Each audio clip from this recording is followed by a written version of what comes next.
It has been a while since my gravel bike has had some TLC, but today, that's all going to change. So there's a few things I want to do today. I want to change the bar tape, I want to remove the levers at the front because they're just not needed, and it also creates another break in the cable which makes it a little bit more like spongy, let's say.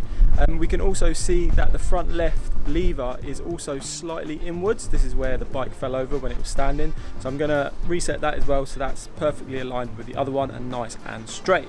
Now the first thing we need to do is strip out all of the old, so let's do just that before the new stuff can go on. So here we are getting cracking with removing all of the old. As you can see, the bar tape is pretty much destroyed on there. It's super old, super shabby.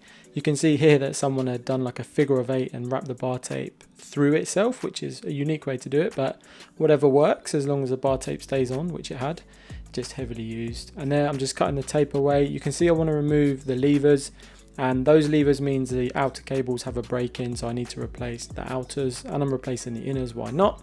Now I'm doing the same on the other side. You can really see this side just how bad it is, and some of the wrap from the handlebars down to the drops there as well, so that was a bit funky. Now taking everything out, pulling out the cables through the levers, that's how they go in. So all the time I'm kind of remembering how it was put together because I'm gonna have to put it back together, so take time to sort of note. You can see on the frame we've got all sort of like lugs and connections. Some of them had little cable ties, some of them have actual frame connections, so I'll try and replace those where possible. Now just threading all the cables through and out basically. You can see there's lots of like outers and cuts and stuff. These levers were pretty easy to get off. Luckily they had a hinge, otherwise I would have had to have taken the STI lever off the drop, so they just come off nice and easy.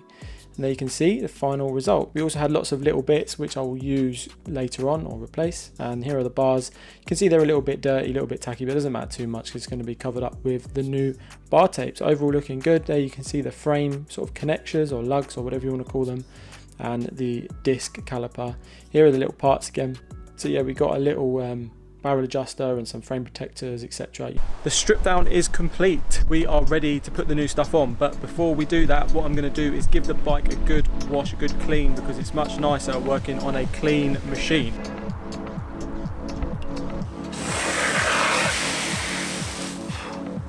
Haven't had one of these, a hose pipe, in 5-6 years.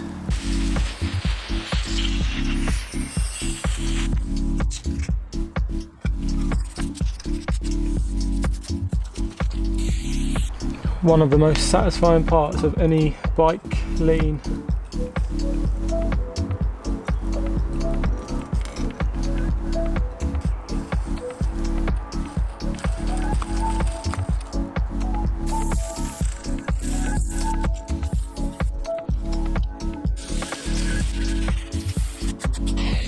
She's clean. She's standing on her own 2 feet.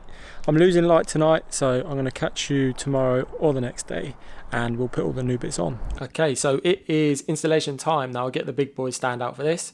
Very easy to maneuver with that, and that is the Lifeline stand from Wiggle. I think that was around £80. I've got a full video on that.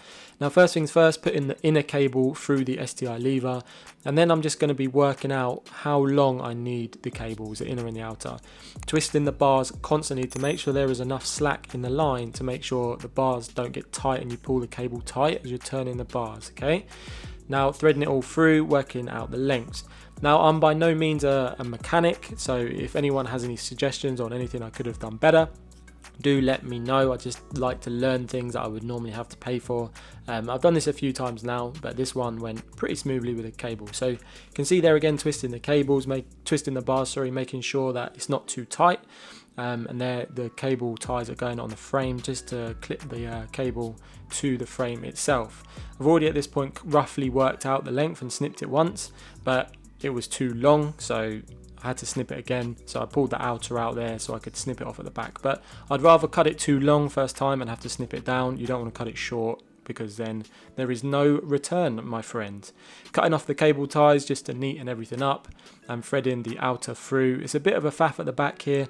The inner cable wants to hit the frame. It's not the best design, to be honest. But yeah, just playing around, sort of pushing the brake on manually, getting the right sort of length, twisting the wheel, making sure it's not rubbing, and then adjust accordingly if you need to.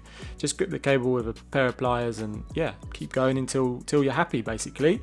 Feel on the lever as well, you don't want the lever to be pulling too far. You've also got the barrel adjuster that you can use to do the final sort of adjustments. Now this is where the issue came with the Lifeline brake kit that I'm using. I usually use Jagwire, which has 2 outer cables. This Lifeline kit only had 1, but it was only £5 compared to £20 that I would normally pay, so what can you say? So because of that, it only had 1 outer. I had to reuse the old outer from the rear cable, the rear brake, so I used that, and that was Jagwire, so not too much of an issue. And I'm only changing it because I wanted to remove the levers. So yeah, I'm happy to use that again, but I probably wouldn't buy the Lifeline set again.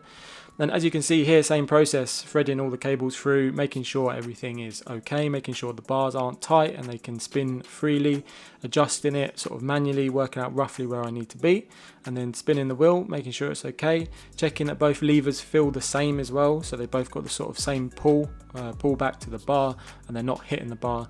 Then just putting the end cap on, basically making it all nice and neat so that the cable doesn't fray. We like to be nice and neat and tidy.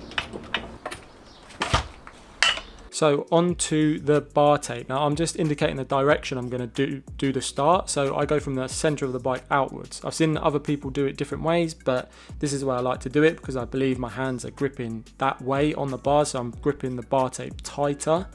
So yeah, anyway, started wrapping around, and I don't think I've ever done bar tape where it's gone right first time. So you'll see here, it looks all right, it looks all good, and then I didn't have enough bar tape left at the end, so I hadn't pulled it tight enough, or I've wrapped them too tight, so off it had to come. And I found it fine doing this with a sticky strip down the middle, it just sticks again. So what I've basically done this time is pulled it much tighter.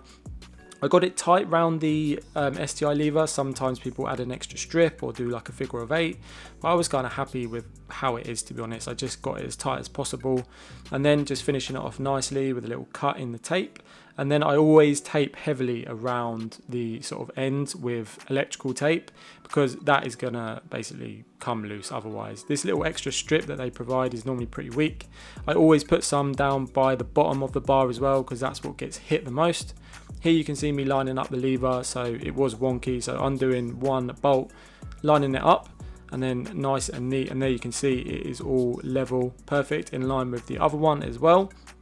Now starting this side, same again, so I'm going to go sort of wrap towards the outside of the bike, so anti-clockwise in this case, and it's working pretty well. This one, learnt from the other one that I need to pull it tighter, and yeah, just kept going, kept wrapping, pull it tight, and make sure that you're happy with it as you go. That's one thing I'd say, is really check it as you go rather than check at the end, because any little mistake, then you can just rectify if you check it. So there again, there was a little bit sticking out down below on the drop, so went back, redone it. So yeah, definitely have to redo this a couple of times. But this bar tape is a Prime Comfort bar tape. It's really good stuff, really good stuff. So again, wrapping it up nice and neat at the end, and then putting the bar end in, leave enough space for the bar end, and also I put tape around the edge as well, because that is a vulnerable area, so I just strengthen it. It's a gravel bike, I'm not looking for it to be the prettiest, I want it to be functional and strong. And there we have the sort of finished product, looking lovely indeed.